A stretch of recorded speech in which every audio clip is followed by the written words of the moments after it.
Paolo Avellino mas lalong humanga sa Chanita Princess sa tibay at lakas ng loob nito.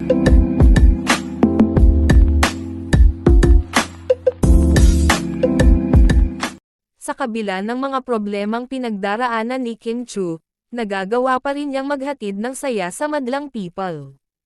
Mas lalong hinangaan ni Paolo Avellino ang kasintahan dahil sa lakas ng loob nitong humarap sa publiko.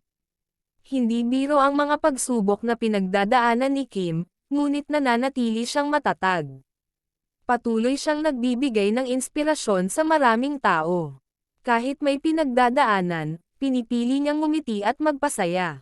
Nakikita ni Paolo ang tunay na dedikasyon ni Kim sa kanyang trabaho. Ayon kay Paolo, kahanga-hanga ang determinasyon ni Kim na magpatuloy.